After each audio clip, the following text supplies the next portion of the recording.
Okay. அஸ்ஸலாமு அலைக்கும் வரஹ்மத்துல்லாஹி வபரகாத்துஹு.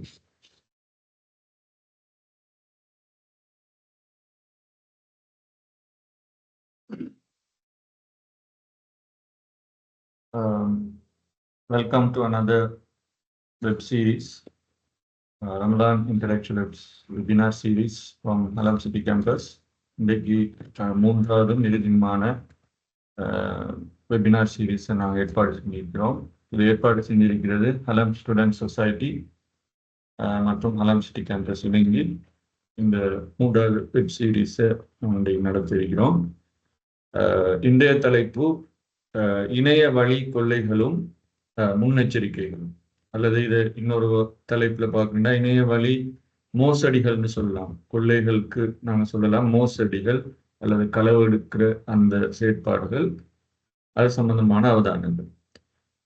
அநேகமாக இது ஒரு பரிச்சயமான அனுபவத்தோடு சம்பந்தப்பட்ட விஷயங்களா இருக்கும் என்று சொன்னா, இன்றைக்கு இணையத்தை யூஸ் பண்ற எந்த ஒரு நபரும் ஏதோ ஒரு சந்தர்ப்பத்துல இந்த இணைய மோசடிக்கு ஒரு விக்டிமா நீங்க இருந்திருப்பீங்க, ரைட்? நான் கூட ஆரம்ப காலத்துல அது யாரும் விதிவிலக்கல்ல, ஏதோ ஒரு வகையில இணையத்துல, அதாவது இன்டர்நெட் வேர்ல்டுக்குள்ள பிரவேசிக்கிற நேரம் எங்களை அறியாம எங்களை ஏமாற்றி சில வழிப்பறி கொள்ள செய்யற மாதிரி தான். நாங்கள் வீதியில இறங்கினா பல ப்ரிகாஷன்ஸோடு நாங்கள் இறங்குவோம். ஏன்னா அங்கே இருக்கிற ஆட்கள் சம்பந்தமா எங்களுக்கு இந்த வீதிகளில் யார் போறது வாரதுன்னு அவதானத்தோடு போவோம். சில நேரம் எங்களை மீறி சில விஷயங்கள் நடக்க வாய்ப்புகள் இருக்கு. அதே மாதிரி தான் இணைய உலகத்துல, இன்டர்நெட் வேர்ல்டுக்குள்ள நீங்க என்டர் பண்ற நேரம் பல தரப்பட்ட ஆட்களும் இருப்பான், பல தரப்பட்ட சேலஞ்சஸை ஃபேஸ் பண்ணணும். ஆனா இதுகள் சம்பந்தமான அவேர்னஸோடு இருப்போம்னு சொன்னா நாங்களும் அதுல மாட்டிக்கொள்ளாம அவதானமாக இருப்போம்ன்ற ஒரு விஷயம்தான் நினைக்கல சொல்லப்பட வேண்டிங்க. அது சம்பந்தமா இதுல நான் டிஸ்கஸ் பண்ண போற சில விஷயங்கள் உங்களுக்கு ஏற்கனவே நீங்க பரிச்சயமாக கூட காண்ற விஷயங்களா இருக்கும். ஒரு அப்டேட்டுக்காக வேண்டி படிச்சு கொடுக்குறேன். ஸோ என்னோட பேர் முகமது மஃபாஸ். நான் அலம் சிட்டி கேம்பஸினுடைய மேனேஜிங் டிரெக்டர், அதே போல் ஃப்ரீலான்ஸ் சாஃப்ட்வேர் சொல்யூஷன் கன்சல்டண்டாக 18 வருடத்துக்கு மேற்பட்ட காலப்பகுதியாக இந்த சாஃப்ட்வேர் இன்ஜினியரிங் இண்டஸ்ட்ரியில் நான் ஒர்க் பண்ணி கொண்டிருக்கிறேன். இது என்னை பற்றியுள்ள ஒரு சுருக்கமான ப்ரொஃபைல். இந்த தலைப்புள் போக முன்ன ஒரு சின்ன ஒரு நற்சிந்தனை. இது பைஹக்கி என்று சொல்லக்கூடிய அந்த ஹதீஸ் கிரந்தத்தில் பதிவு செய்யப்பட்டுள்ள ஒரு ரெக்கார்ட்.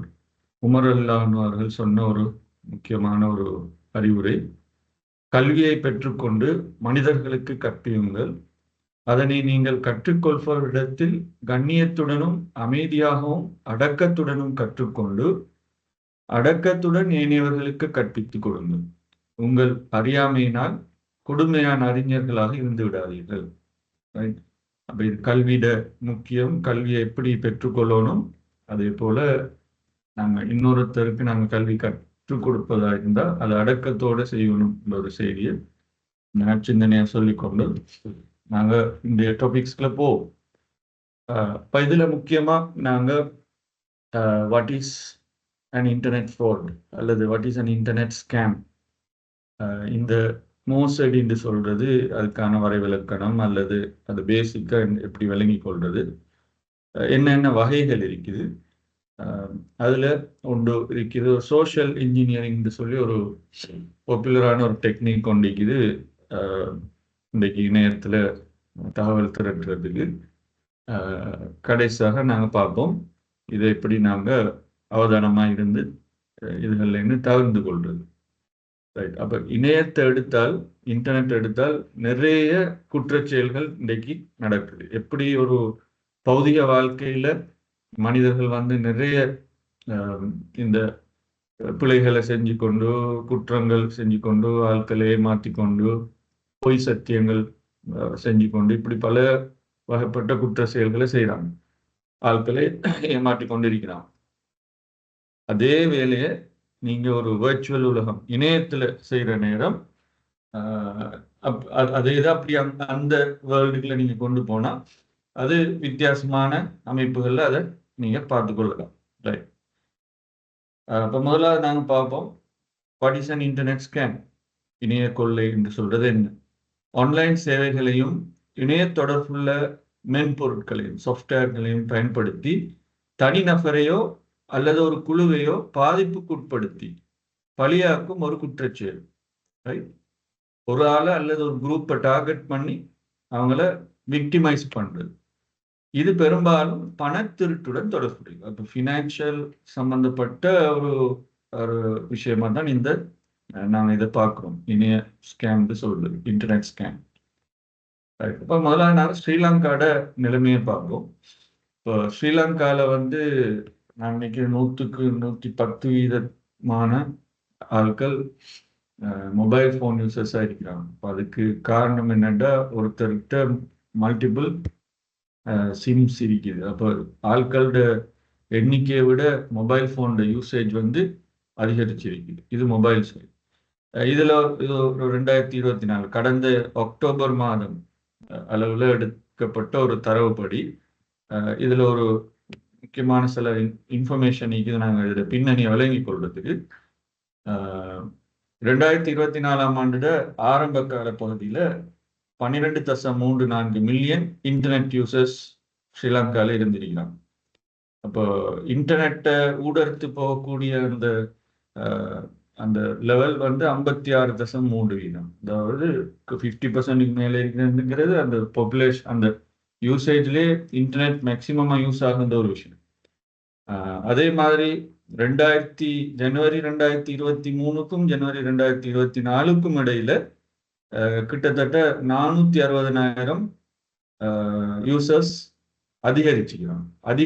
புதுசாக அதிகரிக்கப்பட்டு அப்போ இந்த நம்பர்ஸ் கூடிக்கொண்டு தான் போகுது. அதே சந்தர்ப்பத்தில் ஆட்கள் இன்டர்நெட்டுக்கு வந்தது மட்டும் இல்லை, டிஜிட்டல் பேங்கிங், டிஜிட்டலைஸ் பண்ணப்பட்ட பேமெண்ட் சிஸ்டம்ஸ் இதுகள் இன்னும் பாப்புலர் ஆகிட்டு. அதில் கிரெடிட் கார்டு 42.1% அதிகரிச்சிருக்குது. டெபிட் கார்டு யூசேஜ் 67.4% என்று சொல்லி ஒரு 2022 இந்த கணிப்பு படிக்கு நம்ம டிஜிட்டல் பேங்கிங், டிஜிட்டல் பேமெண்ட்டை எம்ப்ரேஸ் பண்ணுற அதை யூஸ் பண்ணக்கூடிய ஆட்கள் அதிகரிப்பையும் நாங்கள் பார்க்குறோம். அப்போ ஸ்ரீலங்கா இப்போ ஸ்ரீலங்கன் இன்டர்நெட் யூசர்ஸ் எடுத்தால் இப்போ அவங்க கிட்டத்தட்ட மெஜாரிட்டியான அவங்களோட அன்றாட வேலைகளை இன்டர்நெட்லேயே சாதிக்கிற ஒரு நிலைமைக்கு வந்துட்டாங்க. ரைட். எல்லாரும் இல்லாட்டியும் ஒரு யங் ஜென்ரேஷன் அல்லது மிட் ஏஜில் இருக்கிறார்கள் இன்றைக்கு மொபைல் ஃபோன்ஸை யூஸ் பண்ணி அப்படி ஒரு சுச்சுவேஷன் வந்துட்டான். அதே சந்தர்ப்பத்தில் செப்டம்பர் 2024 அதாவது போன செப்டம்பர் மாதம் வரைக்கும் 7,000 கம்ப்ளைண்ட்ஸ் அந்த வருஷத்துக்கு மட்டும் ஆன்லைன் ஸ்கேம்ஸ் தொடர்பாக, அதாவது ஆன்லைனில் இப்படியான மோசடிகளுக்கு உட்பட்ட ஆட்களோட கம்ப்ளைண்ட்ஸ் போலீஸுக்கு அல்லது வேறு இடங்களுக்கு கம்ப்ளைண்ட்ஸாக ஆன்லைன் கம்ப்ளைண்ட்ஸ் மட்டும்தான். இது அந்த ஃபிசிக்கலாக நடக்கிற வயலன்ஸோ களவுகளோ இல்லை, ஆன்லைன் மூலமாக பாதிக்கப்பட்ட ஆட்கள் ஒரு 7,000 கம்ப்ளைண்ட்ஸ் மட்டும் ஒஃபிஷியலாக பதிவு செய்யப்பட்டு, அன்ஒஃபிஷியல் இதை விட கூட இருக்கு. ரைட். அப்போ அதுலேயும் 20% ஃபினான்ஷியல் ஃப்ராட் சம்பந்தப்பட்ட, சல்லி காசோட சம்பந்தப்பட்ட ஃப்ராட்ஸ் நடந்து. இதுதான் ஸ்ரீலங்காவோட இப்போ லேட்டஸ்டான நிலவரம். ரைட். அப்போ இந்த பின்னணியில் பெரிய ஒரு அவேர்னஸ் தேவைப்படுது. ஏன்னா ஸ்ரீலங்கா உண்மையிலே ஒரு கோவிட்டுக்கு பிறகுல இருந்து ஒரு மிச்ச கஷ்டமான நிலையிலிருந்து மீள எழும்பி கொண்டு வருது. உண்மையிலே இன்னும் எவ்வளோ காலம் போகும், இந்த IMF கடன் அதுகளெல்லாம் முடிஞ்சு அதுல இருந்து மீள வாரன்னு சொன்னால் இன்னும் அதிகமான காலப்பகுதி போகுது. அப்போ அந்த பகுதியில் ஏன்னா இந்த ஆன்லைன் ஸ்கேமர்ஸ் டார்கெட் பண்ணுறது ரொம்ப வல்னரபிளான ஆட்களை தான், அதாவது ரொம்ப பாதிக்கப்பட்ட ஒரு பிரதேசத்தில் இருக்கிற ஆட்களை தான் மெயினாக டார்கெட் பண்ணுறது. அல்லது இந்த மாதிரி சிச்சுவேஷன்ல மாட்டிக்கொண்டிருக்கிறார். பொருளாதார சிக்கல்ல ஒரு நாடு இருக்கிற நேரத்துல தான் இந்த ஸ்கேமர்ஸும் என்ன சரி ஆட்களை ஏமாத்துது. நல்ல நல்ல சன்மானங்களை சொல்லி அல்லது ஏதோ ஒரு வகையில இதுக்குள்ள போட்டு அவங்களுக்கு இந்த கஷ்ட காலத்துல காசு வரும், இந்த இன்வெஸ்ட்மெண்ட் சம்பந்தமான இப்படி பல வகையில வருவாங்க. என்னன்னா என்ன தெரியும், இந்த டைம்ல ஆளுக்கு கஷ்டத்துல இருக்கிற நேரம் எல்லாருக்கும் காசு தேவைப்படுது. அப்ப காசை எப்படி இலகுவா எடுத்துக்கொள்ளலான்ற இது ஆட்கள் அந்த மென்டாலிட்டியை பாவிச்சு இவங்களும் வந்து ஏமாத்துறது இப்படியான ஸ்கேமர்ஸ். ரைட். அப்ப இது இது சம்பந்தமா உண்மையில் இன்றைக்கு எல்லாரும் இன்டர்நெட் பாவிச்சாலும் எல்லாருக்கும் பண தேவை ஒன்று இருக்குது தான். இந்த பணத்துக்கு மேல இருக்கிற ஆசை அல்லது அளவுக்கு அதிகமான பேராசை காரணமாக சில விஷயங்களை நாங்கள் மறந்துடுறோம். அதால தான் இது ஒரு சின்ன ஒரு முயற்சியா ஒரு சில இன்டர்நெட் ஃப்ராட்ஸை பற்றி அறிமுகப்படுத்தலாம்னு நினைக்கிறேன். ரைட். அப்போ இணையவழி மோசடியின் வகைகள் கொஞ்சத்தை பார்ப்போம். இதுல முதலாவது விஷயம் போலியான கடன் திட்டங்கள். இதை சொல்றது ஃபேக் ஃபேக் லோன் ஸ்கீம்ஸ்ன்னு சொல்லுவோம். அதாவது கடன் தாருன்னு சொல்லி சில அட்வர்டைஸ்மெண்ட்ஸ் வரும். அது ஆன்லைன்லேயும் வரும் அல்லது மொபைல் ஆப்பாக வரும். அப்போ ஈஸி லோன் ஸ்கீம்ஸ் இந்த பேரில் வரும். இலகு கடன் திட்டங்களை உறுதி செய்து, அதாவது இந்த ஒஃபிஷியல் இல்லாத நான் சொல்றேன் அந்த பேங்க்ஸ் இருக்குது, அவங்களும் இலகு கடன் திட்டங்கள் கொடுக்குறாங்க. கமர்ஷியல் பேங்கிங் இது சம்பத் இப்படி ஒரு பேங்க்ஸ் இருக்குது தானே, நான் அதை சொல்லல. இது வந்து சும்மா வேற தனியார்கள் வருவாங்க. இலகு கடன் திட்டங்களை உறுதி செய்து தனிநபர்களை வெப்தளங்கள் மூலமாக அல்லது மொபைல் ஆப்கள் ஊடாக கவர்ந்து அவர்களது தனிப்பட்ட தகவல்களை விண்ணப்ப செயல்முறையின் போது பெற்றுக்கொள்ளும். அப்ப எப்படியோ ஆட்கள் விரும்பி அடைய எனக்கு கொஞ்சம் காசு கிடைக்கும் தானே இது சொல்லி அப்ளிகேஷன் ஃபார்ம் ஒன்று அனுப்புவாங்க தானே, அதுதான் அவங்களோட மெயின் தூண்டில். அதுல போய் நீங்க உங்களோட தகவல்களை போட்டோன்னா உங்களை பத்தி ஒரு நியாயமான ப்ரொஃபைல் அவங்களுக்கு கிடைக்கும். நீங்களும் யார் இதை கலெக்ட் பண்றன்ற விஷயத்த பார்க்க மாட்டீங்க, உங்களுக்கு காசு வந்தா சரி. இது மட்டும் இல்லை, இதே மாதிரி ஸ்காலர்ஷிப் ஸ்கீம்ஸ் வரும். போலியான கடன் திட்டங்கள்ல இன்னொரு விஷயம் இருக்குது, ஸ்காலர்ஷிப் ஸ்கீம்ஸ். ஸ்காலர்ஷிப் ஸ்கீம்ஸும் என்ன செய்யறாங்க, சில விஷயம் சில இடங்கள்ல பான்மையில கூட அப்படி ஒன்று நடந்தது. நான் பார்த்தேன் புத்தகத்து இதுகள்லையும் சில வாட்ஸ்அப் குரூப்ஸ்ல எல்லாம் ஷேர் ஆகிச்சுது. ஸ்காலர்ஷிப் கொடுக்குற பேர்ல சில இன்ஃபர்மேஷனை தேர்ட்னா, ஆனால் யாரு கலெக்ட் பண்றது எவர் கலெக்ட் பண்றது போடுது. இத்தனாயிரம் ரூபாய் கடன் தொகை கொடுக்கப்படும் படிக்கிற மாணவர்களுக்கு சொல்லி அப்படி வந்துச்சு. என்ன விஷயம்னா இவங்களோட நோக்கம் வேறு ஒன்று, அது அரசியல் பார்வையடிக்கும் அல்லது வேற ஏதாவது தேவைகளுக்காக வேண்டி ஸ்கேமிங் செய்யறதுக்காக வேண்டி உங்களோட டேட்டாவை அவங்க கலெக்ட் பண்ணுவாங்களா இருக்கும். ரைட். இப்படி நாங்கள் அந்த பேட்டர்ன்ஸை பார்ப்போம். உறுதிப்பாடு யாரு கலெக்ட் பண்ணுற விஷயம் தெரியாட்டி அது உண்மையிலேயே போலியான கடன் திட்டங்கள். சில நேரம் அவங்க சொன்ன மாதிரி அப்படி ஒன்றும் நடக்கவும் மாட்டேது. ரைட். சும்மா இன்ஃபர்மேஷன் எடுத்தது மட்டும்தான். ரைட். இப்போ இதில் ஒரு கேஸ் ஸ்டடி உண்டு. இது ucanews.com ஒரு கிறிஸ்டியன் வெப்சைட் ஒன்று, நவம்பர் 23, 2024 ஸ்ரீலங்காவில் இருக்கிற ஒரு வெப்சைட் ஒன்று.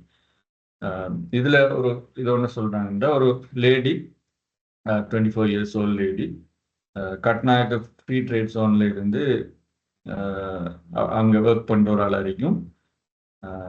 அவ என்னன்னா வாட்ஸ்அப்ல ஒரு மெசேஜுக்கு பின் நம்பர் கேட்டதுக்கு தவறுதல இவர் பின் நம்பரை டைப் பண்ணி கொடுத்துட்டார். பின் நம்பரை கேட்கவும் அவரோட ஃபோனுக்கு நோட்டிஃபிகேஷன் வரும் தானே.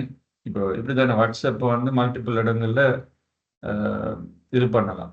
அதாவது ஃபோன் நம்பர் தெரிஞ்சால் 4 முறை அல்ல 4 டிவைசஸ்ல நீங்க ஆக்டிவேட் பண்ணி வைக்கலாம்.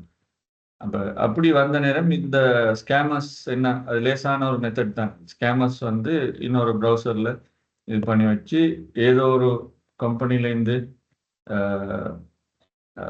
அதாவது ஒரு மொபைல் சாஃப்ட்வேர் போட்டு அனுப்பி அதுல வாட்ஸ்அப்ல பின் நம்பர் அனுப்ப சொல்லி வந்து இப்போ எவ்வளோ நிரப்பி கொண்டு போனவருக்கு என்னத்துக்கு வாட்ஸ்அப் பின் நம்பர் கேட்டீங்கன்னு யோசிக்கல. அப்போ வாட்ஸ்அப் பின் நம்பரை கேட்குற மாதிரி ஒரு ப்ரொசீஜர் அதில் வந்தீங்க. அப்போ அது ஆக்டிவேட் ஆகிருக்கு போல.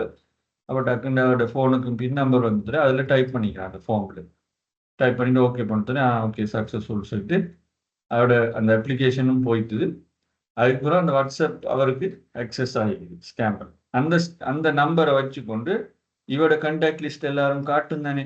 காட்டினது நீ எல்லார்ட்டையும் எப்படி மெசேஜ் அனுப்பிக்கிறாங்க, she had lost her phone while travelling on a bus. இந்த ஃபோன் தவறிட்டு எனக்கு நான் வாங்க வேண்டியது, ஃபோனுக்கு எனக்கு காசு தாங்கிட்டு அவரோட ஃப்ரெண்ட்ஸ் எல்லாருக்கும் கொடுக்குறாரு. ஃப்ரெண்ட்ஸும் பார்த்து இது ஏதோ பிரச்சனையாக தான் இருக்கும் பாவம்னு சொல்லி ஏன்னா இது வந்து ஒரு ஆட்களை சென்டிமெண்ட்டாக சொல்ற விஷயம் தானே. அது யாரும் பார்த்தோன்னே நம்ப மாட்டாங்க.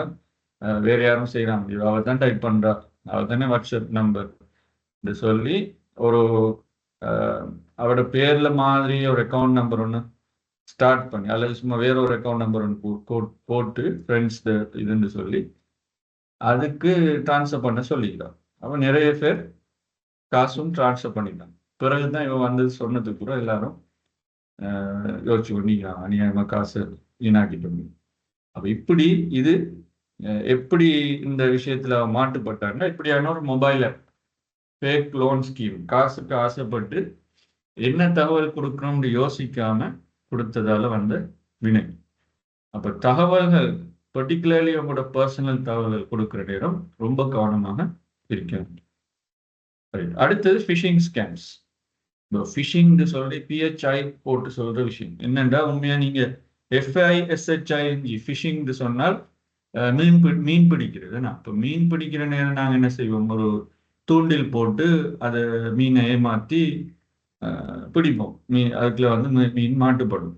இதே மாதிரி ஆன்லைன்ல ஃபிஷிங் இருக்குது. எப்படி என்றால், இவ்வகையான மோசடிகளில் மோசடிக்காரர்கள் ஸ்கேமர்ஸ் சட்ட அங்கீகாரம் உள்ள நிறுவனங்களை போன்று, அதாவது பேங்க்ஸ் இல்லாட்டி கவர்மெண்ட் டிபார்ட்மெண்ட்ஸ், இதே மாதிரி இங்கேருந்து நாங்கள் வாங்கிக்கிறோம் சொல்லி சொல்ற மாதிரி தம்மை அடையாளப்படுத்தி கொண்டு பயனர்களை ஏமாற்றி முக்கிய தகவல்களான பாஸ்வேர்ட்ஸ், பின் நம்பர்ஸ், அடுத்தது ஓடிபி, ஒன் டைம் பாஸ்வேர்ட்ஸ், நீங்கள் ஆன்லைன் பேங்க்ஸ் யூஸ் பண்ணுற நேரம் உங்களுக்கு ஓடிபி எல்லாம் வரும், இதுகளை அவங்க எடுத்துக்கொள்றோம்.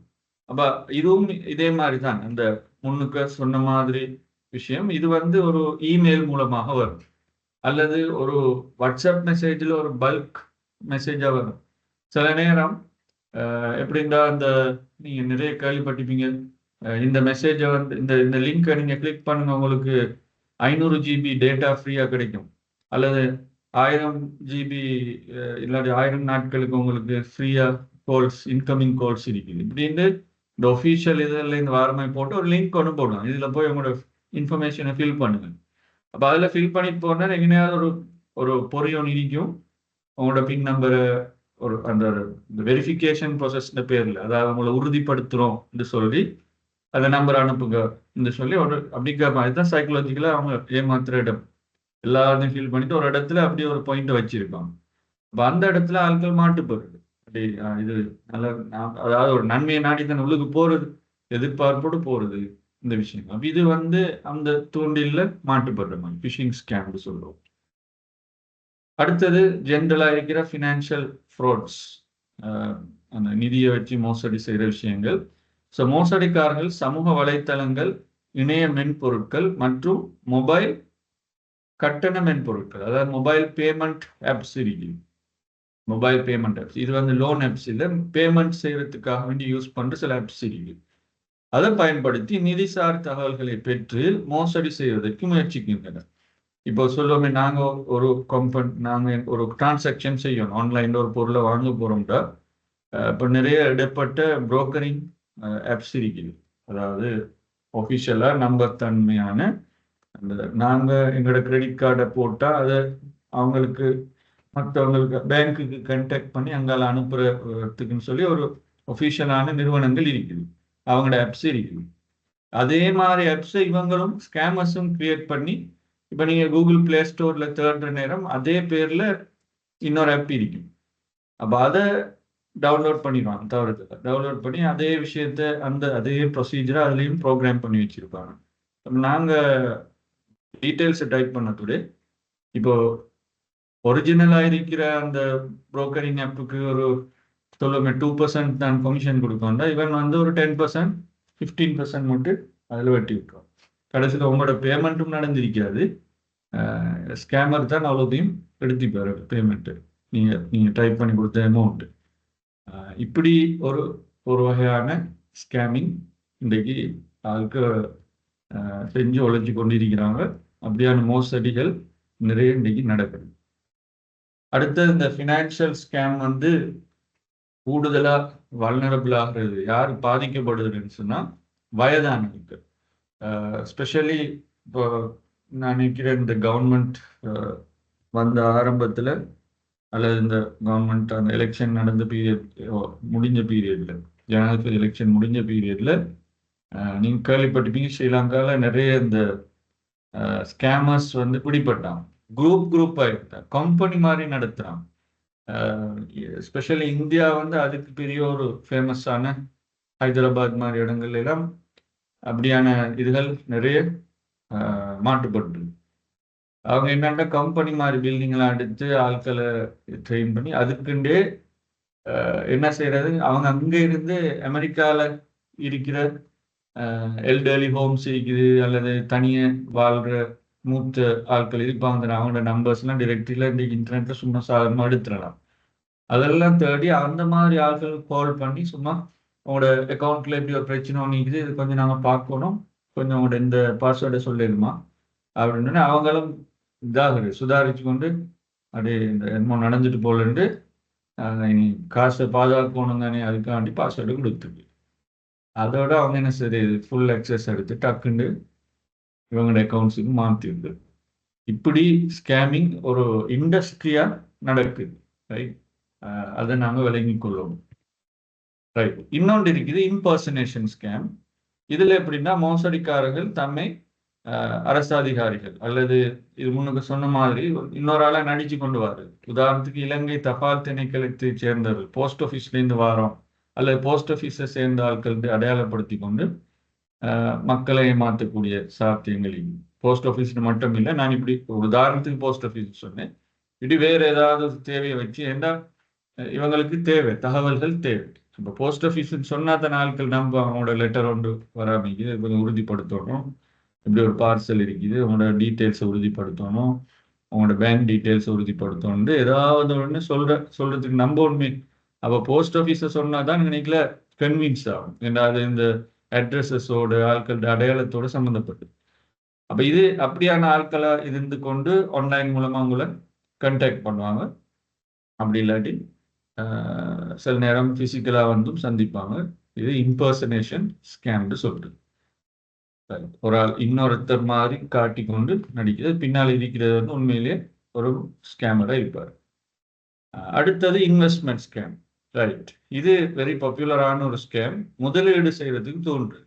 இதை நான் சொன்னேன், இந்த மாதிரி இந்த பொருளாதார ரீதியாக கஷ்டப்பட்டு ரொம்ப பாதிப்புக்கு உட்பட்ட காலப்பகுதியில தான் இவங்கெல்லாம் பாப்புலராக வருவாங்க, இந்த இன்வெஸ்ட்மெண்ட் ஸ்கேமர்ஸ். ஏன்னா அவங்களுக்கு தெரியும் இந்த இடத்துல தான் நிறைய மீன் பிடிக்கலாம், ரைட்? மீன் சொல்ற யாரு, இதுல மாட்டுப்படுறார்கள், ரைட்? ஸோ இதனால் பாதிக்கப்பட்டவர்கள் பெரும்பாலும் போலியான திட்டங்களில் முதலீடு செய்வதற்கு தூண்டப்பட்டிருப்பார். பாதிக்கப்பட்ட நபர் மோசடிக்காரர்களுக்கு முதலீட்டிற்காக பணத்தை அனுப்பியதும் அவற்றை அவர்கள் பெரும்பாலும் கிரிப்டோ கரன்சிஸாக வெளிநாடுகளுக்கு மாற்றிவிடுவர். கிரிப்டோ கரன்சியா மாற்றினதுக்கு பிறகு எங்களுக்கு காசு திரும்ப எடுக்க இயலாது. ஏன்னு சொன்னா ஸ்ரீலங்காவில் வந்து கிரிப்டோ கரன்சிஸ் வந்து அதை கிரிப்டோ கரன்சி மூலமாக நீங்க பணத்தை எடுக்கிற செட்டப் இன்னும் அங்கீகரிக்கப்படலை ஸ்ரீலங்கன் இந்த ரீஜன்ல. அப்போ சில நாடுகளில் தான் இந்த பிட்காயின், அந்த பிட் கேஷ் இப்படிலாம் வருது ஆன்லைனில். அது தனி ஒரு டாப்பிக்காக டிஸ்கஸ் பண்ணணும், பிளாக் செயின் அப்படின்ற விஷயங்கள்லாம் வரும். அப்போ இது வந்து அந்த ஃபார்மேட்டுக்கு மாற்றினா அது வெளிநாட்டில் போய் தான் மாற்றி எடுக்கும். அந்த எங்கே கிரிப்டோ கரன்சி சப்போர்ட் பண்ணப்படுதோ அங்கதான் அதை டிரான்ஸ்ஃபர் பண்ணி எடுக்கலாம்.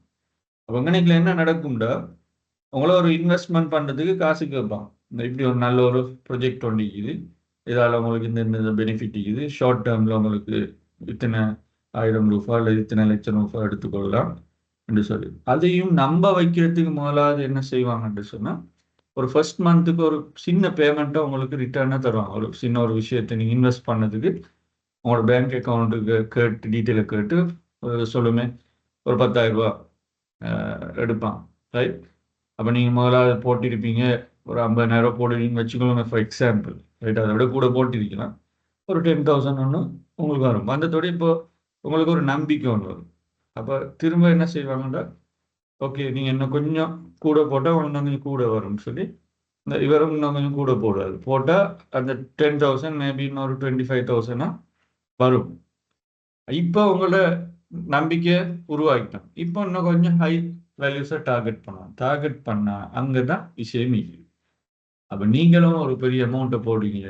போட்டதுக்கு ஒரு இப்போ ஆப்பும் மீக்காது, வெப்சைட்டும் மீக்காது. ரைட்? அதே மாதிரி அவர் கான்டாக்ட் பண்ண வாட்ஸ்அப் நம்பரும் ஒன்றும் வேலை செய்யாது. இதுல மாட்டுப்பட்டது நிறைய பேர் இல்லை. இன்வெஸ்ட்மெண்ட் ஸ்கேம்ஸ் இது பிசிக்கலா நடக்குது. நடந்து நிறைய பேர் அப்படி பிரச்சனை பண்ணிக்கிறாங்க, பிரச்சனைக்குள்ள மாட்டிருக்கிறாங்க. இதே விஷயம் ஆன்லைன்ல செய்யற நேரம் எப்படியான இதுல அது குறிப்பா வெளிநாட்டு ஆட்கள் யாரும் வந்து சம்பந்தப்பட்ட இனி அது கையிலேயே பிடிக்கல. அவன் இனி ஒரு ராஜாவை தான் இருப்பான். ரைட்? அப்ப இதுதான் இந்த இன்வெஸ்ட்மெண்ட் ஸ்கேம்ஸ். இதையும் சில இடங்கள்ல வந்து ஒரு ஒரு பெரிய கம்பெனி மாதிரி இதை நடத்துறாங்க. இன்வெஸ்ட்மெண்ட் ஸ்கேம்ஸ் இதுல உழைக்கிறார்கள். உண்மையிலே ஹராம், பச்சை ஹராம் தான். இன்னொருத்தர் ஏமாத்தி வாழ்ற ஒரு வாழ்க்கை தான் அது. பட் அதையும் செய்யறாங்க, இன்னைக்கு செஞ்சு கொண்டு இருக்காங்க. ரைட். இந்த இன்வெஸ்ட்மெண்ட் ஸ்கேம்ல இன்னொரு விஷயம், பொதுவா இலங்கை மாதிரி நாட்டில் பெண்களுக்கு மத்தியில் இது ஒரு பாப்புலரா இருக்குது. இது விஷயம் இதுல விளங்கா பொன்சி ஸ்கீம்னு சொல்லுவோம், அல்லது நெட்வொர்க் மார்க்கெட்டிங் சொல்லுவாங்க, இல்லாட்டி பிரமிட் ஸ்கீம்னு சொல்லுவாங்க. ஒவ்வொரு பேர்ல இருக்குது. ரைட்? இது என்ன கன்செப்ட்னா, புதிய முதலீட்டாளர்களிடமிருந்து பணத்தை பெற்று பழைய முதலீட்டாளர்களுக்கு பணத்தை செலுத்தும் ஒரு தந்திரமான முறை. இப்போ சொல்லுவோம், இந்த டொப்ல இருப்பாரு இந்த ஸ்கேமர். அந்த ஸ்கேமர் வந்து கொஞ்சம் பேரை தேடி சொல்வாரு, நீங்க இவ்வளோ காசு போடுங்க, உங்களுக்கு இவ்வளோ பதில். இப்போ நான் முன்னுக்கு சொன்ன மாதிரி இன்வெஸ்ட்மெண்ட் மாதிரி. அப்போ இவங்க 2 பேரும் காசு போட்டு போடுவாங்க. அதுக்கப்புறம் கண்டிஷன் போடுவார், நீங்க இன்னொரு 5 பேரை சேர்க்கணும். இந்த வேலையை செய்யற நேரம் நீங்க 5 பேரை சேர்த்தா தான் உங்களுக்கு இப்படியான ப்ராஃபிட் கிடைக்கும். அப்ப அந்த 5 பேர்ட்டேருந்து இன்னும் கொஞ்சம் காசு எடுப்பாரு. இவர் உதாரணத்துக்கு இந்த சைட்ல இருக்கிறார், இவருக்கு கீழே இருக்கிற கண்டாக்ட்ஸ் கொஞ்சம் பேரை சேர்த்து காசு சேர்த்து இவருக்கு கொடுப்பாரு.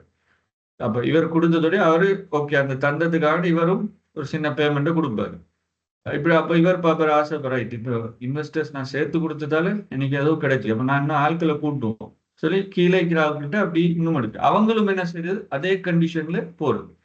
இப்படி ஒரு பிரமிட் ஸ்ட்ரக்சர்ல கீழே இருந்து காசி மேல வந்து கொண்டு ஈக்கும். இவர்கிட்ட ஒரு டார்கெட் ஒன்று ஈக்கும் ஸ்கேமர்கிட்ட. இத்தனை லட்சம் ரூபா வரணும், இத்தனை மில்லியன் ரூபா சேரணும்னு வந்ததோட டக்குன்னு இவர் டிஸ்கனெக்ட் ஆகிருப்பாரு. டிஸ்கனெக்ட் ஆனாங்க இந்த பிரமிட்ல கீழே இருக்கிற எல்லாரும் மாட்டி இந்த ஒவ்வொருத்தர்ல சங்கிலி மாதிரி தங்கியிருக்கிறான். ரைட்? முதலீட்டாளர்களுக்கு குறைந்த ஆபத்து அல்லது எந்த ஆபத்தும் இன்றி பெரிய லாபங்களை உறுதியளிக்கும் ஒரு மோசடி முறை. அதாவது இவங்க குறைந்த ஆபத்துன்னு சொன்னா இவங்களுக்கு முதலீட்டாளருக்கு ரிஸ்க் குறைவு. ஏன்னா அவருக்கு வேற யார்கிட்டையும் தானே காசு வருது. அப்ப அவருக்கு எந்த ரிஸ்க்கும் இல்லை, அல்லது ரிஸ்க் குறைவு, பெரிய லாபத்தை அவர் அடைவாரு. அதை உறுதி செய்யற ஒரு முறை.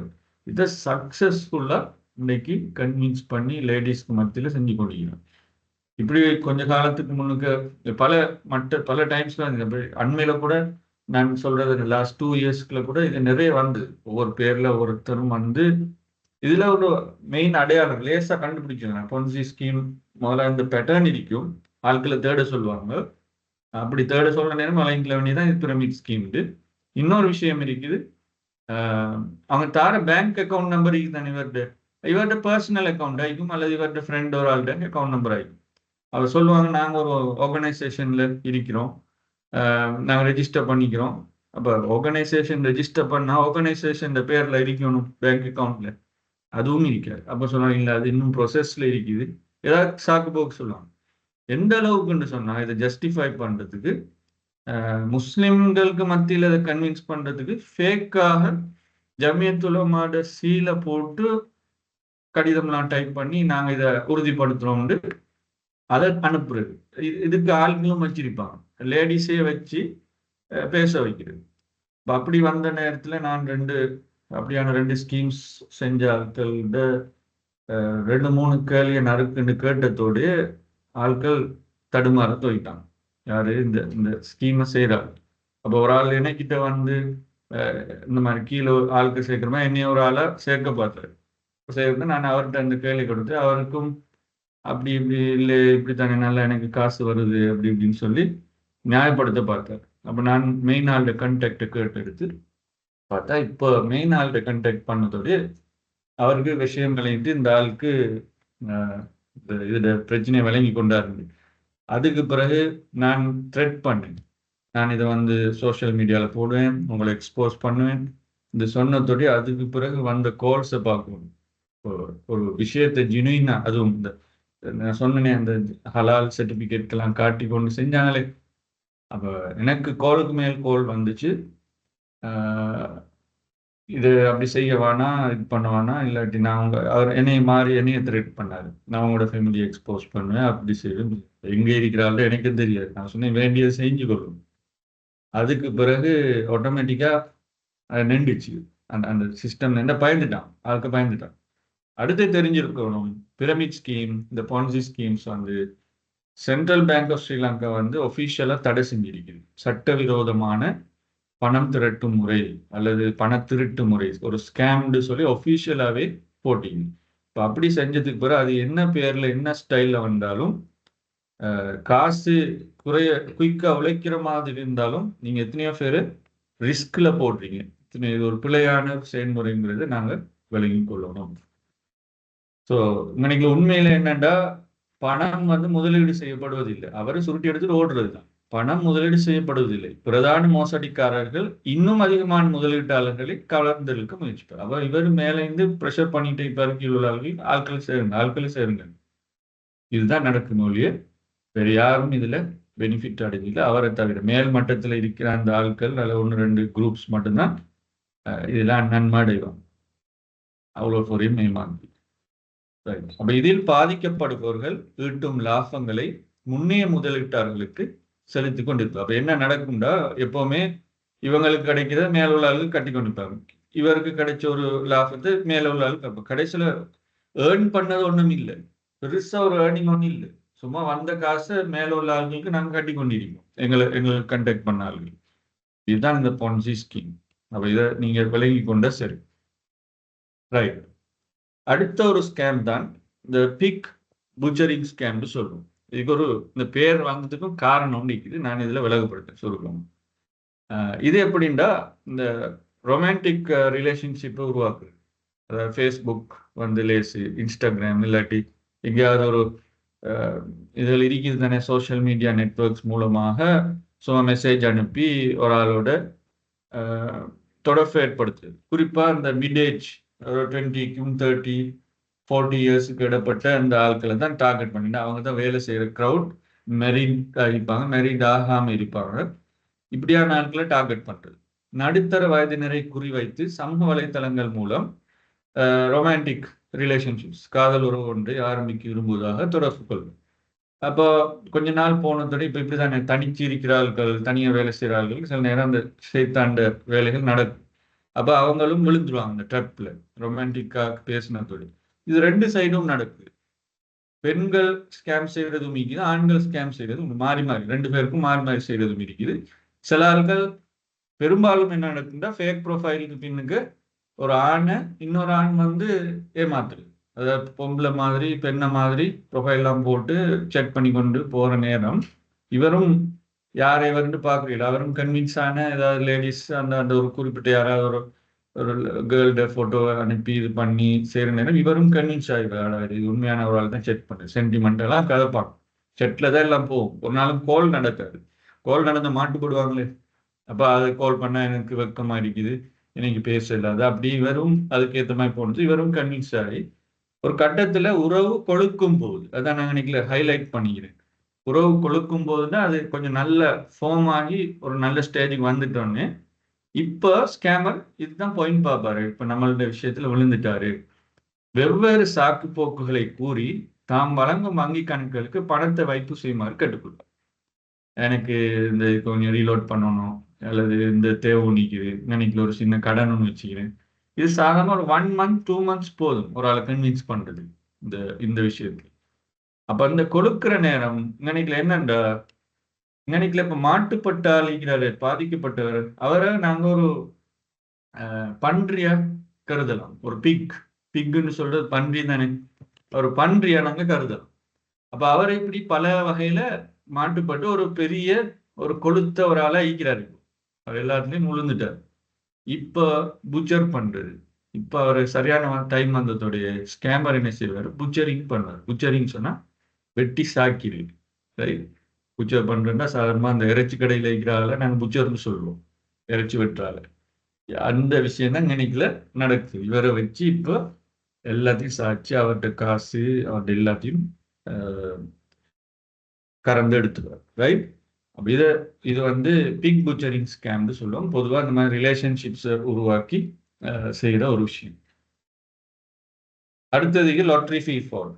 லாட்ரி ஃபீ ஃப்ராட் அதாவது உங்களுக்கு திடீர்னு ஒரு மெசேஜ் வரும், ஃபோனுக்கு வரும், உங்களோட நம்பரை எங்கேயோ வந்து எடுத்திப்பாங்க, இல்லாட்டி வாட்ஸ்அப்பில் ஏதோ ஒரு குரூப்பில் சும்மா எட் பண்ணி விட்டு நீங்கள் இந்த இதெல்லாம் டைப் பண்ணால் உங்களுக்கு இப்படியெல்லாம் வரும்னு சொல்லி அவங்க இப்படி ஒவ்வொரு முறையிலும் ட்ரை பண்ணுவாங்க. பண்ணி உங்களுக்கு ஒரு லொட்டரி ஒன்று நீங்கள் வெண்டிக்கிறீங்க, லொத்தர் ஒன்று நீங்கள் வெண்டிக்கிறீங்க சொல்லி ஒரு மெசேஜ் வந்து, அது மட்டும் இல்லை, அதோட ஒரு இப்படி ஒரு விஷயமும் வரும். இவ்வளோ அமௌண்ட்டை நீங்கள் ஒரு சின்ன அமௌண்ட், ஒரு மில்லியன்டா 200 300 சொல்லி ஒரு அமௌண்ட்டை நீங்கள் கட்டுனா உங்களோட இதை நீங்கள் ப்ரொசஸ் பண்ணி எடுக்கலாம் என்று சொல்லி போட்டால், இப்போ அவனோட டார்கெட் வந்து 200 வச்சுக்கிட்டு என்ன செய்யறது இல்லை. அவன் அப்படி ஒரு 100 பேர் 1000 பேரை டார்கெட் பண்ணான், அவனோட டார்கெட் சரியாக வந்துடும். இப்படி ஒரு 1000 பேர் இந்த மாதிரி 200 போட்டாலே பாருங்க அன்னைக்கு எவ்வளோ, அவன் 2 லட்சம் ரூபாய்க்கிட்ட வந்துடும், ரைட். அதுதான் அவனோட டார்கெட். அப்போ சின்ன அமௌண்ட்டை போட்டு பெரிய க்ரௌடை டார்கெட் பண்ணுறது. அப்போ எல்லாரும் நினைப்பாங்க, அடே எனக்கு தான் இது வந்து, எனக்கு தான் இந்த லொட்டரி வந்து நினைச்சு கொண்டு குறிப்பிட்ட அளவு பணத்தை செலுத்துவதன் மூலம் பரிசு தொகையை பெற்றுக்கொள்ள முடியும் என்ற நிபந்தனையில் இந்த மோசடி காணும். கடைசியில் ஒன்று வந்து சேர்ந்திருக்காது, அவன் எடுத்துட்டு சுருக்கிட்டு ஓடிப்பான், ரைட். அதுவும் நாங்கள் இப்போ இந்த 200 ரூபாய்க்காக வேண்டி ஒரு ஆளுக்கு கேஸ் போடலுமா யோசிச்சு பாருங்க. எங்களோட சைக்காலஜி எப்படி ஒர்க் பண்ணாது. பெரிய அமௌண்ட்டுன்னா யோசிப்போம், 200 அப்போ அப்படி 200 தானே ஏமாத்திட்டு போயிட்டாண்டு. ஏமாத்திட்டு போனது உண்மையிலேயே எங்களுக்கு சின்ன விஷயமா இருந்தாலும் ஒரு ஒரு சமுதாயத்தை எடுத்து பார்த்தா ஒரு பெரிய பாதிப்பு. ஆனால் அவன் லாபம் அடிச்சிட்டான், ரைட். அவன் வெண்டுட்டான்.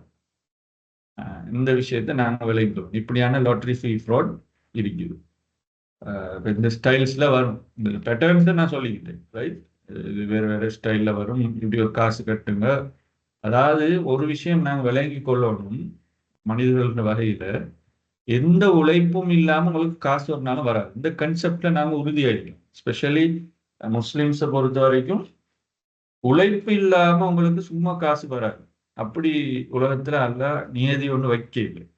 அப்போ அப்படி இல்லாமல் நீங்கள் சும்மா வருதுன்னு சொன்னால் யோசிச்சு கொள்ளுங்க, அதில் ஏதோ ஃப்ராட் ஒன்று இருக்குது அல்லது ஒரு பிழையான செயல்முறை. ஏண்டா உங்களுக்கு காசு வரதுட மூலம் தெரியும். உங்களுக்கு நீங்க ஒரு உங்களோட வாழ்க்கையை நடத்துறீங்கன்னு சொன்னா நீங்க உழைச்ச காசு ஹலாலா ஹராமாங்கிற விஷயம் உங்களுக்கு தெளிவிருக்கும். இது வந்து வியாபாரத்துல அடிப்படை அல்லது உழைப்புட அடிப்படை.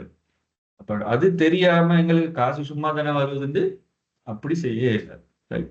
அப்ப அந்த விஷயங்களை நாங்கள் இந்த இப்படியான ஃப்ராட்ஸ் இந்த தன்மைகளை விளங்கி கொண்டா நாங்க ஏர்ன் பண்ற காசை சரியா ஹலாலா வச்சுக்கொள்றதுக்கு எங்களுக்கு ரொம்ப கவனமா நாங்க பார்த்துக்கொள்வோம், ரைட். அப்ப இதுதான் லாட்ரி ஃபீ ஃப்ராட், ரைட்.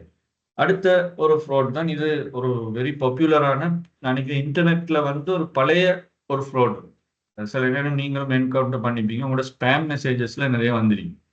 நைஜீரியன் பிரின்ஸ் ஸ்கேம்னு சொல்லி அதுக்கு பேர் ஒன்று. அதுக்கு காரணம் என்னன்னா இது இந்த ஸ்கேம் ஆரம்பிச்சதே நைஜீரியா பகுதியிலிருந்து தான் வந்துச்சு அந்த காலத்துல. நான் நினைக்கிறேன் 2003 2004 இருந்து அது இன்னும் இருக்குது. இந்த ஸ்கேம்ட பல வடிவங்களை பாவிச்சு இன்றைக்கு வேர்ல்டு வைடா நான் நினைக்கிறேன் இந்த ஸ்டாட்டிஸ்டிக்ஸ் ஒன்று பார்த்தேன், ஏதோ $700,000 கிட்ட மாதிரி டிரான்சாக்ஷன்ஸ் நடக்குது. சில நேரம் அதை விட கூட வருஷத்துக்கு. அது தொடர்ந்து அதுவும் ஒரு இண்டஸ்ட்ரி மாதிரி நடக்குது. என்னண்டா மோசடிக்காரர் வந்து எப்படி அவர் அறிமுகப்படுத்துவார்னா, ஒரு பெரும் செல்வந்த குடும்பத்தை சேர்ந்தவராக மோசடிக்காரர் தம்மை அடையாளப்படுத்துவார்.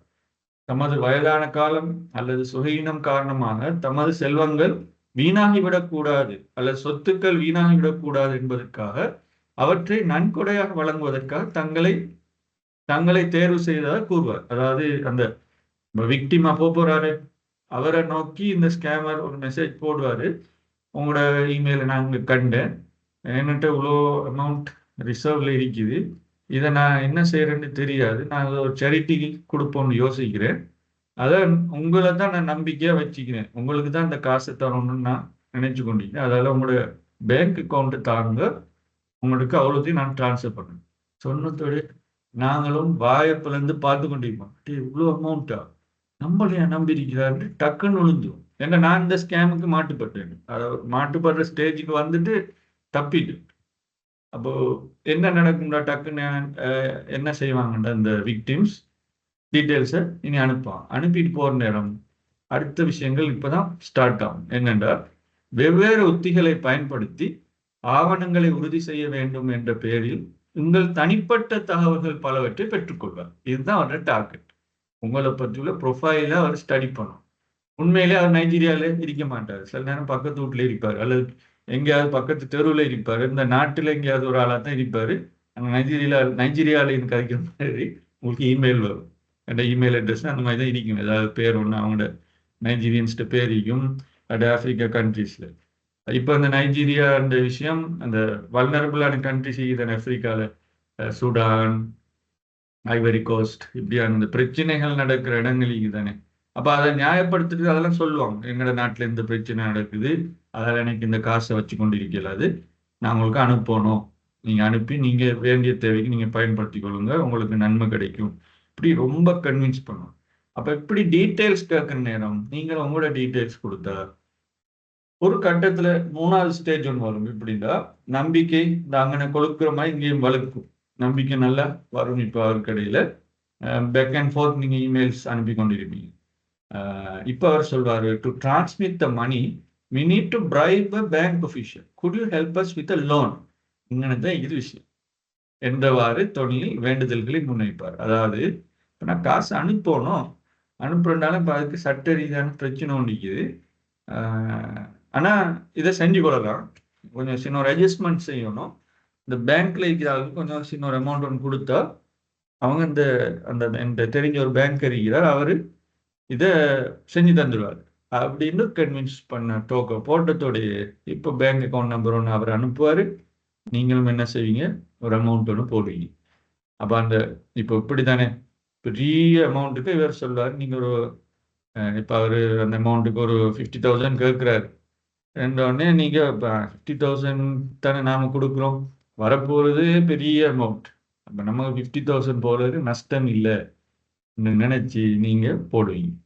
அதோட இனி அவ்வளோ அவருக்கு அந்த காசு வந்ததுடைய அதுக்கு ஒரு இமெயிலும் இருக்காது, ஒன்றும் இருக்காது. இதுதான் இந்த ஸ்கேம். அப்போ இது இன்னொரு வகை, ரைட்? இன்டர்நெட்டை வச்சு கன்வின்ஸ் பண்ணுற இன்னொரு வகையான ஸ்கேம். அடுத்த விஷயம், அப்போ அது பொதுவான அந்த நீ பார்க்குற எல்லா மோசடிகளும் பொதுவாக நான் மேலே எக்ஸ்பிளைன் பண்ண அவ்வளோ கேட்டகரிஸ்லையும் ஏதாவது ஒன்றுக்குள்ள தான் சுற்றி நிற்கும். ஃபினான்ஷியலோட சம்மந்தப்பட்ட விஷயம்.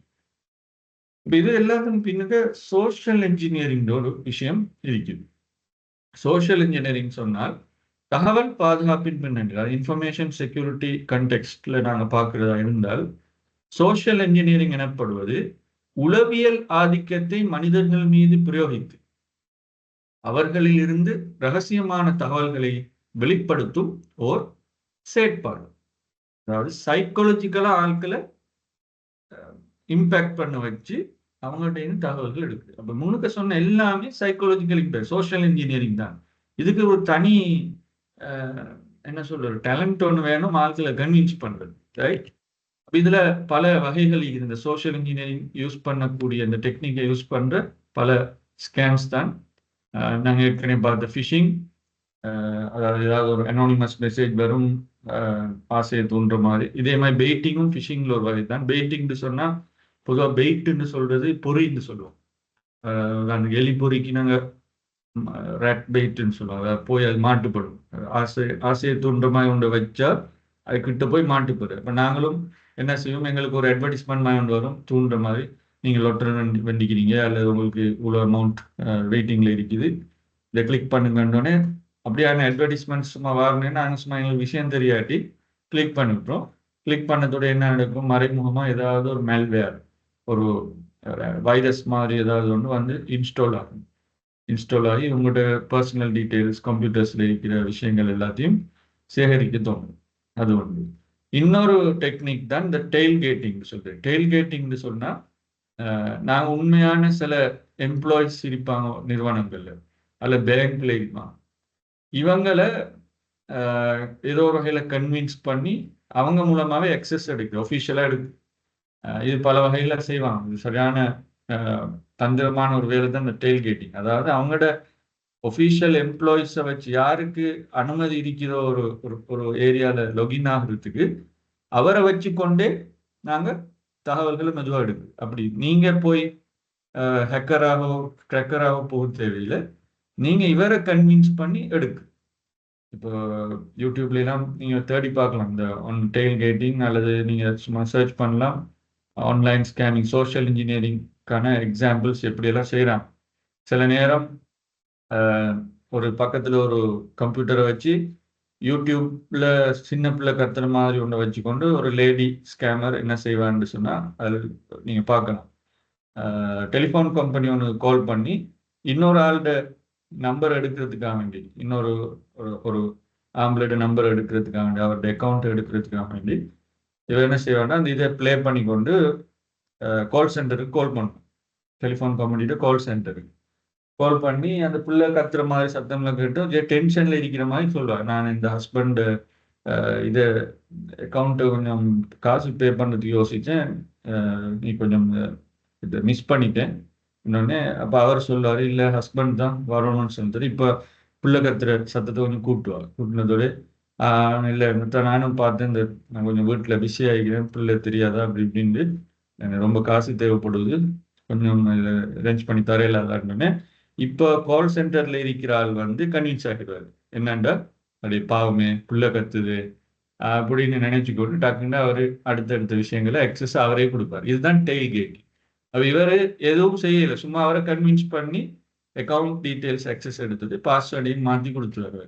அது நல்லவர் தானே, நல்லவர் நினைச்சு அவருக்கு நல்ல ஒரு சேவை செஞ்சுக்கிறேன், ஒரு ஆளை கஷ்டத்துல இருந்து நான் காப்பாத்திக்கிறேன்னு நினைச்சு விஷயத்தை கொடுத்து. அது இப்படி மாட்டுப்படுறது நிறைய இருக்கு அமெரிக்கால, யூரோப்ல, ஈவன் நான் நினைக்கிறேன் ஸ்ரீலங்காலையும் அப்படி இருக்குது. கொஞ்சம் இந்த கால் சென்டர்ஸ்ல ஒர்க் பண்ற பாய்ஸ் கேர்ள்ஸ் டெயில்கேட்டிங் பண்ண டேலண்ட் இருந்தா அவங்களும் ஏமாறாம இருக்கணும். அவங்க ஏமாந்துட்டாங்கன்னா ஏமாந்து சேர்ந்த எக்ஸஸ் வெளியே போயிடும். ரைட். அடுத்தது ஸ்கேவியா. ஸ்கேவியாங்கிறது பேர்ல இருக்கிற மாதிரி பயங்காட்டு. அவங்களோட ஹார்ட் டிஸ்க் வந்து இப்படி வைரஸ் வந்து இந்த இந்த இந்த சாஃப்ட்வேர் நீங்கள் இன்ஸ்டால் பண்ணணும், அப்போ தான் இது உங்களோட இதை க்ளீன் பண்ணலாம். அல்லது உங்களோட இந்த விஷயத்தில் ஏதோ ஒரு பிரச்சனை ஒன்றிக்குது, உங்கள் அக்கௌண்ட் வந்து யாரோ ஹேக் பண்ணிக்கிறாங்க, அதை நாங்கள் இது பண்ணோம். ஏற்கனவே நான் சொன்ன மாதிரி ஒரு டெக்னிக் தான் இது. இப்படி பயங்காட்டி உங்களை ஒரு வேலையை உங்கள்கிட்ட இருந்து சில டீட்டெயில்ஸை எடுக்கிறது. அஞ்சாவது டம்ஸ்டர் டைவிங்னு சொன்னால் சிலதை நீங்கள் பிசிக்கலாக எடுத்த சில தகவல்களை நீங்கள் வீசியிருப்பீங்க, குப்பை தொட்டிகளில் வீசிப்பீங்க, அல்லது ரீசைக்கிள் பின்னுக்கு நீங்கள் அனுப்பியிருப்பீங்க. இந்த டம்ஸ்டர் டைவிங் செய்கிற ஆட்கள்கிட்ட வேலை என்னென்னா இப்படியான குப்பை கூலங்களை கிளறுறது. ரைட்.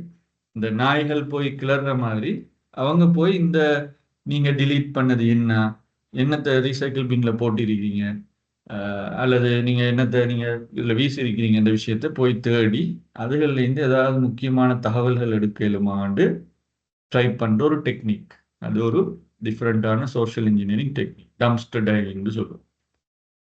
அடுத்தது குவிட் ப்ரோ க்ரோன்னு சொல்லி ஒண்டி.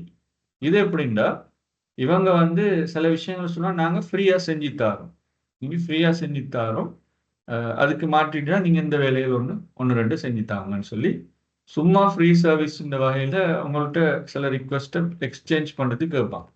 அப்போ நீங்கள் ஒரு கட்டத்துக்கு பிறகு கன்வின்ஸ் ஆவீங்க, ஓகே நம்ம வேறுக்கு இவ்வளோ கொடுப்போம்னு சொல்லி பிறப்பா தான் அவனுக்குள்ள ஒரு பெருசாக ஒரு வேலையும் நடந்திருக்காது, நீங்கள் சும்மா காசு அவருக்கு போட்டு கொண்டு இருந்தது தான் நடந்தி. இப்படி சின்ன சின்ன விஷயங்களை தான் உங்களை சைக்காலஜிக்கலாக உங்களை கன்வின்ஸ் பண்ணுவாங்க. உங்களுக்கு நான் இந்த இதை ஃப்ரீயாக செஞ்சு தரோம், உங்களோட அக்கௌண்ட்டு உங்களோட வெப்சைட்டை வந்து இப்படி நாங்கள் கொஞ்சம் மாடிஃபை பண்ணி தரோம், இதை ஃப்ரீயாக நாங்கள் செஞ்சு தரோம், அப்படி சும்மா இல்லைன்னு கன்வின்ஸ் பண்ணுவோம். இப்போ சொல்லுவோமே நீங்கள் ஒரு வெப்சைட் நடத்துகிறவராண்டா, அப்போ நீங்கள் அதுக்கு ஒரு அட்மின் பாஸ்வேர்ட் கொடுத்துருப்பீங்க. அந்த அட்மின் பாஸ்வேர்ட் பெரும்பாலும் நீங்கள் தான் யூஸ் பண்ணியிருப்பீங்க, ஆனா சில நேரம் அநேகமான ஆட்களுக்கு ஒரு பழக்கம் உண்டு இருக்குது.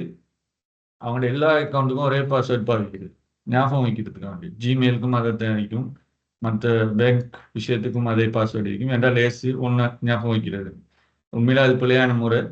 பட் அதுதான் நிறைய நடக்குது. அப்ப இந்த ஆட்கள்கிட்ட டார்கெட் வந்து இந்த மற்ற விஷயத்துக்குள்ள போறதுக்கு. அப்ப ஃப்ரீ சர்வீஸ்ன்னு சொல்லி வந்து முதல்ல டச் பண்ணுவாங்க. ஓகே, உங்களோட வெப்சைட் இப்படி இருக்குது, கொஞ்சம் இப்படி கலரை மாத்தினா நல்லா இருக்கும். செஞ்சு தருவாங்களா இருக்கும், இல்லைன்னு சொல்றதுக்கு இல்லை. அப்ப நீங்களும் கன்வின்ஸ் ஆகிட்டே நல்லா இருக்குது என்று சொல்லி அதுக்கு ஒரு பேமெண்ட்டை கொடுப்பீங்க. இப்போ அவருக்கு இந்த பேமெண்ட் இல்லை முக்கியம், அவருக்கு வந்துட்டு பாஸ்வேர்டு. இப்போ உங்களோட இமெயில் அட்ரஸையோ எதையோ அவர் கெஸ்ட் பண்ணிப்பாரு. ஆல்ரெடி எங்கேயாவது அந்த அக்கௌண்ட்ல இருக்கும், வெப் அக்கௌண்ட்ல. இப்போ அதை எடுத்து மற்ற இதுகளை ட்ரை பண்ணுவார். சும்மா உங்களோட எங்களோட அவருடைய அக்கௌண்ட்டு எங்கெங்கெல்லாம் ட்ரேஸ் பண்ணலாம், அவருடைய ஜிமெயில் அக்கௌண்ட்டுக்குள்ளே போகிறதா இல்லையா, இப்படி எல்லாத்தையும் ட்ரை பண்ணி இனி அவருக்கு நியாயமான இன்ஃபர்மேஷன் வந்து. ஏன்டா இப்போ ஜிமெயிலுக்குள்ள போனால் சில நேரம் ஜிமெயிலோ சம் இமெயில் அக்கௌண்ட்டுக்குள்ள போனால் பேங்கோட சம்பந்தப்பட்ட அல்லது ஆட்களோட கதைச்ச விஷயங்கள், அக்கௌண்ட் நம்பர்ஸ் இதெல்லாம் நிறைய பரிமாறப்பட்டிக்குமே. அப்போ அவருக்கு நீங்க ஃப்ரீ ஆக்சஸ் கொடுத்த மாதிரி. ரைட். அப்போ இது ஒரு நினைச்சு பார்க்கலாத ஒரு டெக்னிக், இன்டிரெக்ட் டெக்னிக் தான் இது, குவிட் ப்ரோ க்ரோ. ரைட். இப்படி இப்போ நீங்க இதுல இருந்து பார்த்திருப்பீங்க எப்படியெல்லாம் இன்னைக்கு ஆட்கள் உழைக்கிறாங்க.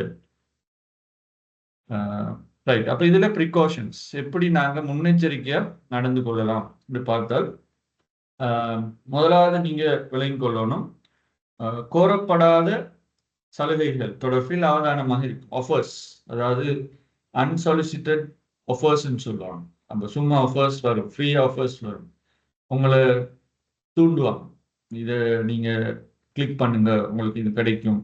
இப்படி வர ஃப்ரீ ஆஃபர்ஸ் சம்பந்தமாக கவனமாக இருக்கணும்.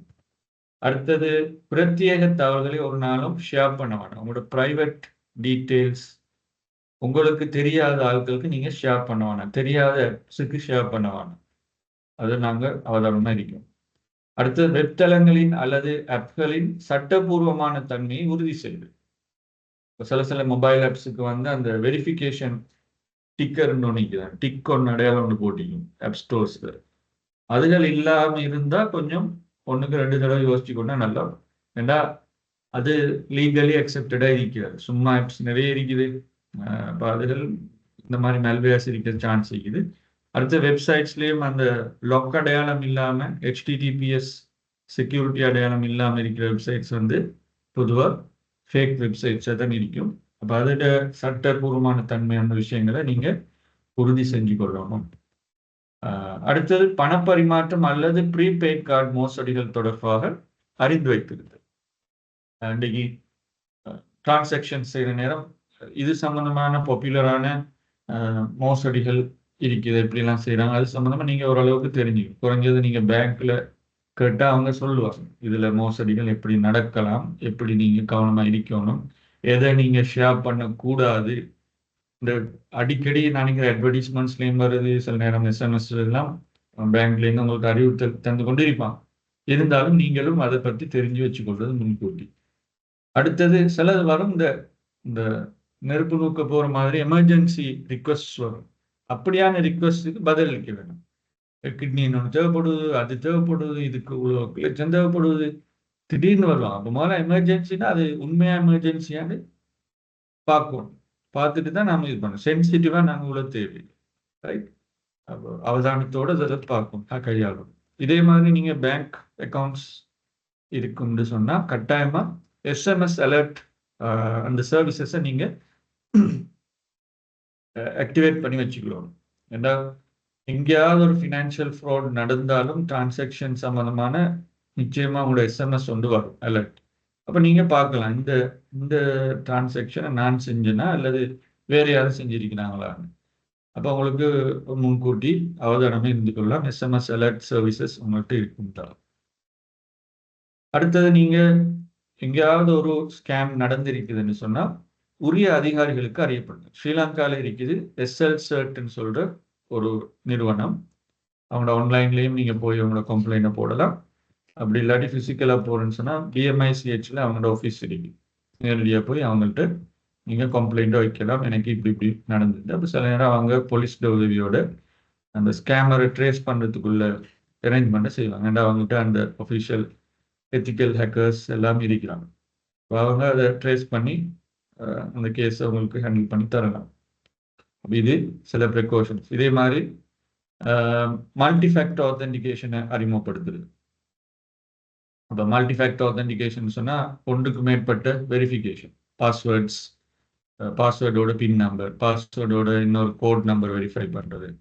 அடுத்தது உங்களோட சோஷியல் மீடியாவில் தேவையில்லாத ஃபோட்டோஸ் அதுகள் இருந்தால் அதுகளை கொஞ்சம் க்ளீன் பண்ணி ரிமூவ் பண்ணி வைக்கிறது. ரெண்டா ஆட்கள் அதில் டார்கெட் பண்ணுறது, ரைட்?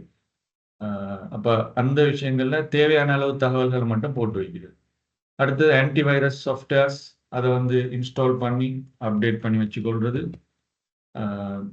அடிக்கடி உங்களோட பேக்கப் எடுத்துக்கொள்றது. உங்களோட தகவல்களை, முக்கியமான டேட்டாஸை நீங்கள் ஸ்டோர் பண்ணி பேக்கப் வச்சுக்கொண்டா மிச்சம் உதவியாக இருக்கும்.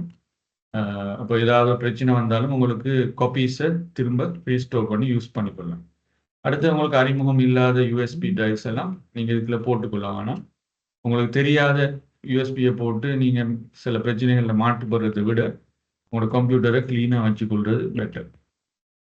ஸ்பெஷலி ஹார்ட் காப்பீஸ் எடுத்தால், ஹார்ட் காப்பீஸை வந்து சென்சிட்டிவான ஹார்ட் காப்பீஸ் இருக்கும், அதில் முக்கியமான டீட்டெயில்ஸ் இருக்கும். அதில் வேலை முடிஞ்சதுக்கு அப்புறம் அது கிழிச்சு வீசிடணும். அல்லது ஷ்ரெடர்ன்னு சொல்கிற மெஷின் இருக்குது, அதுக்குள்ள போட்டு அதை அப்படி தூளாக்கி. ஏன்னா அதை சும்மா அப்படி வச்சா நான் சொன்ன டம்ஸ்டர் டைவிங் நடக்க சான்ஸ் இருக்குது. யாராவது போய் பிரித்து பார்த்துட்டாங்கன்னா டேஞ்சர். அப்போ அதை ஷ்ரெட் பண்ணிக்கணும். அப்படி அழிக்கிற வேலையை நீங்கள் செய்யலாம்.